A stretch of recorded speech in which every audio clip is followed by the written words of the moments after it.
Welcome to a special homecoming edition of the Chieftain Rewind. In this episode, we'll take a look at some of the homecoming festivities from Friday, and we'll of course dive into the highlights in the matchup against the Lakeview Huskies. There's a lot packed into this episode, so let's jump right into it. First, it's time to introduce our next senior. This week, we talk to D lineman and O lineman McGuire Palicky.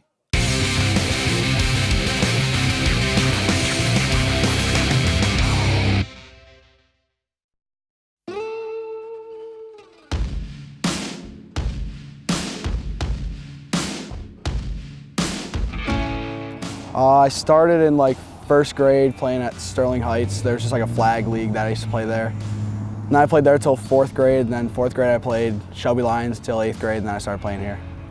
It's been a grind.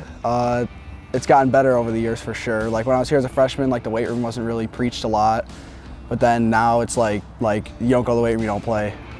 When I was a sophomore, freshman year going into sophomore year, I didn't think I was gonna get pulled up to varsity. So I was kind of disappointed about that. I was so excited to play with all my friends on JV, but so that whole off season I worked super hard to obviously try to get a spot. And then 3 days into practice I got pulled up. So ever since then it's just it showed me that as long as I keep working I'll eventually find out what's gonna go on. A guy who on the offensive and defensive line is very physical, very aggressive.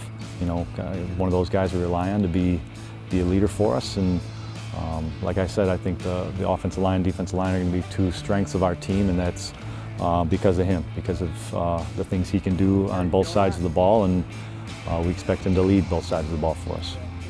He's one of my friends that I played with since Shelby Lions, so we've been playing together since for 10 years now, so there's great chemistry, and then just a lot of stuff that we do together. So, good friend since ninth grade, one of the best O linemen in the MAC. I will say, and I know he's going to have a great year this year. McGuire, he's a beast, man. When I think of McGuire, I think of a big, nasty dude. No offense, McGuire, I love you, but yeah, I think he's one of the leaders of the trench mob. He's got the most experience. He's a hoss. It definitely helps me be quicker. And helps me have a better reaction time, because obviously lacrosse is a really fast-paced sport. So D-line and playing lacrosse kind of goes together, I guess, because I'm trying to fake out the O-lineman, and lacrosse I'm doing the same thing, just trying to get past the defenseman. Planning obviously going to college. I'm not sure where yet, but I'm planning either playing lacrosse or football.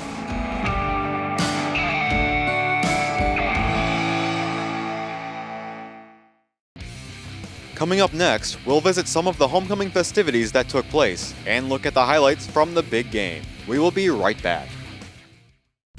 So, I got my start in officiating when a friend told me I should try it. At first I just did basketball, and I got hooked. Before long, I added baseball, softball, football, and volleyball. I really enjoy giving back to the game, working with kids, and working with my local association to recruit and train new officials. I would like to say to anybody that officiating is a great way to help kids and stay connected to the game. We always need new officials. There's help wanted, just listen. Sports give so many opportunities to kids. It gives them an opportunity to see where they fit within a team, persevere, understanding how to work with different personalities. Those are the lessons that will make you a successful adult.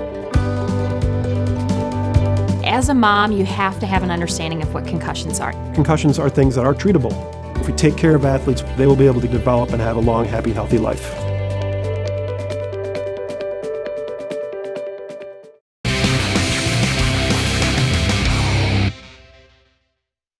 Welcome back.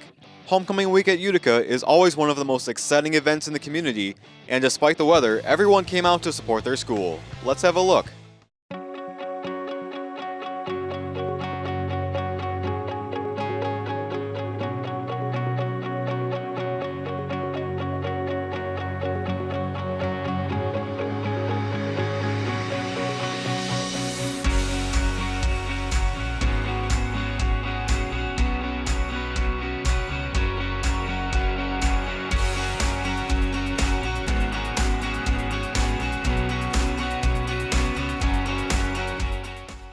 Today's tailgate fundraiser is just a way that we can come straight from the parade, eat, celebrate together, and then go right into cheer, so we don't have to worry about not being on time, or just a very limited space in between.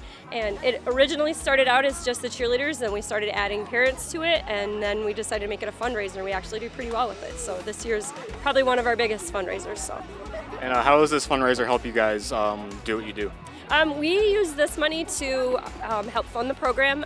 At the end of the season, we usually do something fun with the girls, and this money helps to pay for that. So like last year we did knocker ball, so we'll do something fun with it this year for the celebrate with the girls.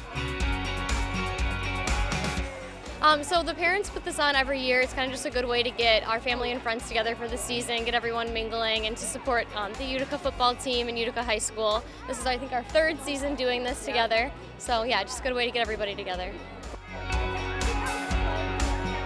Oh, the tailgate is just a celebration of our volleyball season.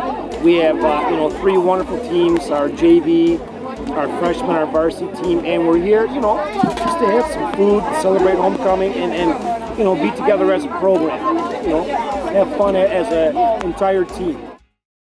Now let's take a quick preview of our Week 5 matchup. The Utica Chieftains suffered a tough loss to Grosse Pointe South 37-0 and fall 2-2 on the season. Their next test would be the Lakeview Huskies, who improved to 2-2 after beating Fraser in Week 4 by a score of 41-6. Both teams look to get over 500 in this cross-divisional game.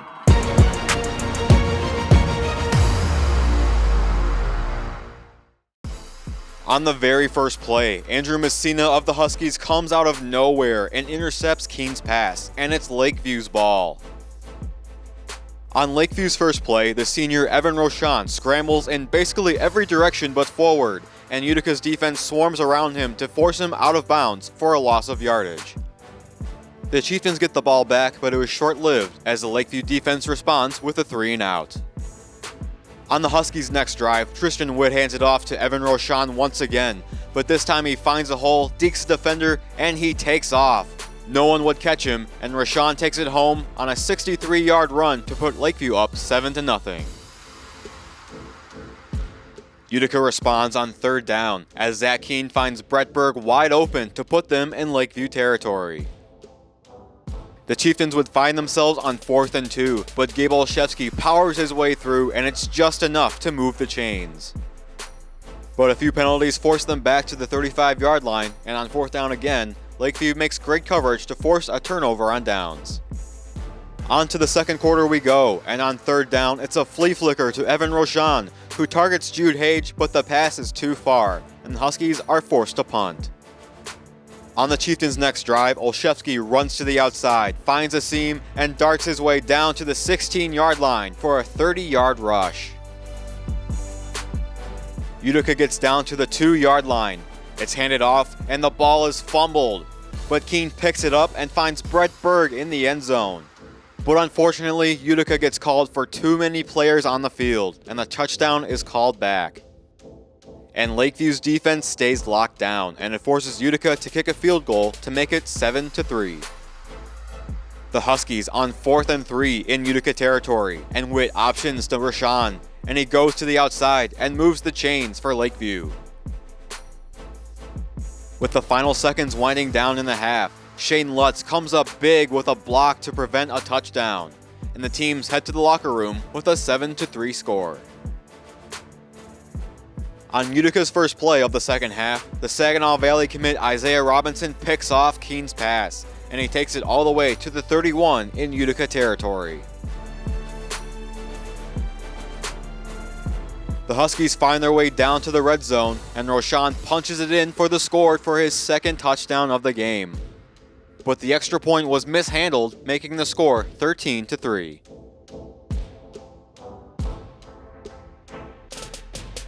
Gabe Olszewski responds here with this nice 15-yard rush into Lakeview territory.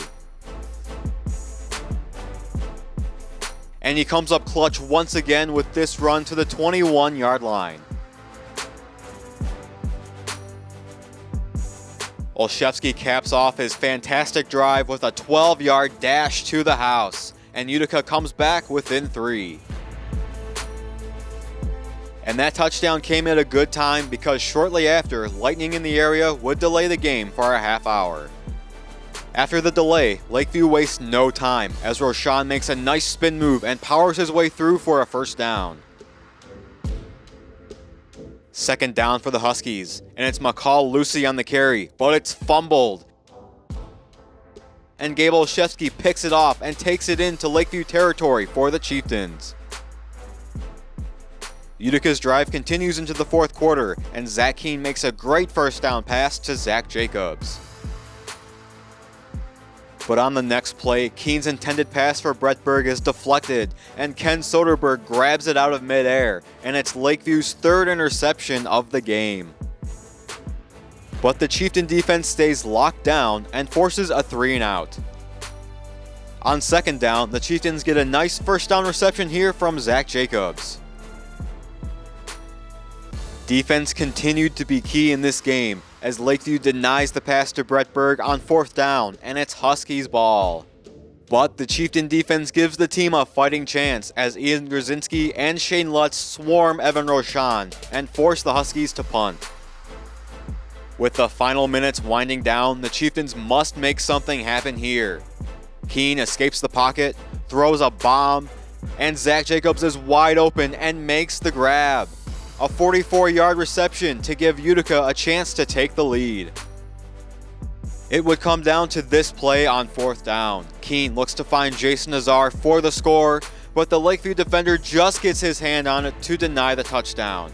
A valiant effort at the end wasn't enough for Utica in this one, but how about that sportsmanship from Lakeview? The Huskies take this one in a great defensive battle with a final score of 13-10. Immediately following the game, the 2019 Homecoming King and Queen were crowned. Congratulations to Zach Keene and Frankie Ria for being voted in as this year's King and Queen. None of the MAC White teams faced each other in Week 5, but here are what the standings currently look like with 4 weeks left in the season. The Chieftains stay at home in Week 6 to face their rival from the MAC Red, the Stevenson Titans. The Titans sit with a 2-3 record and are coming off a loss to Eisenhower with a score of 29-15. Both teams will be looking for wins to get back into the playoff hunt. Thank you for joining us in this special homecoming edition of the Chieftain Rewind. We'll see you in Week 6.